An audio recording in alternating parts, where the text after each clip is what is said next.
আজকের ভিডিওতে আমরা কথা বলবো এক মহান ব্যক্তির সম্পর্কে, যিনি শুধু বাংলাদেশে নয় গোটা বিশ্বে প্রভাব ফেলেছেন। হ্যাঁ, আজ আমরা জানবো ডক্টর মোহাম্মদ ইউনূসের জীবন ও কর্ম সম্পর্কে। তো চলুন শুরু করি। ডক্টর মোহাম্মদ ইউনূসের গল্প শুরু হয় 1940 সালের চট্টগ্রামে। তরুণ ইউনূস ছিলেন এক প্রতিভাবান ছাত্র। তার পড়াশোনার জন্য তিনি যুক্তরাষ্ট্রের এলাহাবাদ বিশ্ববিদ্যালয়ে পৌঁছান, যেখানে তিনি অর্থনীতির উপর বিশেষজ্ঞ হন। ডক্টর ইউনূসের শিক্ষা জীবনের গুরুত্বপূর্ণ মুহূর্ত ছিল তার পিএইচডি।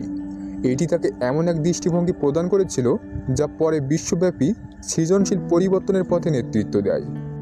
1976 সালে ইউনূস একটি নতুন ধারণার সঙ্গে পরিচিত হন যা তার জীবন বদলে দেয়। এটি ছিল মাইক্রোফাইন্যান্স বা ক্ষুদ্র ঋণের ধারণা। তিনি দেখলেন ক্ষুদ্র ঋণের মাধ্যমে দরিদ্র মানুষদের তাদের অর্থনৈতিক সক্ষমতা বাড়ানো সম্ভব।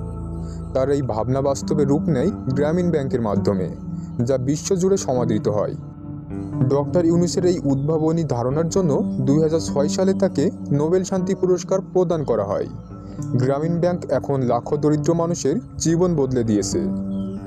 তার কাজের কারণে বিশ্বের বিভিন্ন দেশে মাইক্রোফাইন্যান্সের ধারণা ছড়িয়ে পড়েছে। ডক্টর ইউনূসের কর্মকাণ্ড শুধু অর্থনৈতিক পরিবর্তনই আনেনি, বরং সামাজিক পরিবর্তনও এনেছে। তিনি দেখিয়েছেন সামান্য একটি ঋণও একটি মানুষের জীবনে বিশাল পরিবর্তন আনতে পারে। যদিও ডক্টর ইউনূসের কাজ প্রশংসিত হয়েছে, তবুও তাকে নানা চ্যালেঞ্জ ও বিতর্কের মুখোমুখি হতে হয়েছে। কিছু সমালোচক মনে করেন মাইক্রোফাইন্যান্সের কিছু দিক উন্নত না হলেও ইউনূসের নীতির মাধ্যমে প্রচুর মানুষ উপকৃত হয়েছেন। ডক্টর ইউনূসের জীবনের এই চ্যালেঞ্জগুলোও তার সৃজনশীলতার অংশ। তার মতো ব্যক্তির পথ চলা কখনো মসৃণ হয় না, তবে তাদের দৃঢ় বিশ্বাসই তাদের সাফল্যের মূল চাবিকাঠি। ডক্টর মোহাম্মদ ইউনূসের প্রভাব আজও অপরিসীম। তার স্বপ্নের অলাভজনক ব্যবসার ধারণা আজও বিশ্বজুড়ে নতুন উদ্যোক্তাদের প্রেরণা যোগায়। আমরা আশা করি তার কাজের মাধ্যমে ভবিষ্যতে আরও বেশি মানুষ নিজস্ব জীবন পরিবর্তন করতে সক্ষম হবে।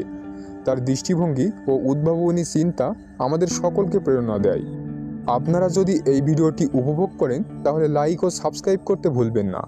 আপনার মতামত কমেন্টে জানাতে পারেন এবং আপনাদের অন্যান্য ভিডিও দেখতে চ্যানেলটি সাবস্ক্রাইব করতে ভুলবেন না। আজকের মতোই এই ভিডিও শেষ হলো। আমাদের সঙ্গে থাকার জন্য ধন্যবাদ। আবার দেখা হবে নতুন ভিডিওতে।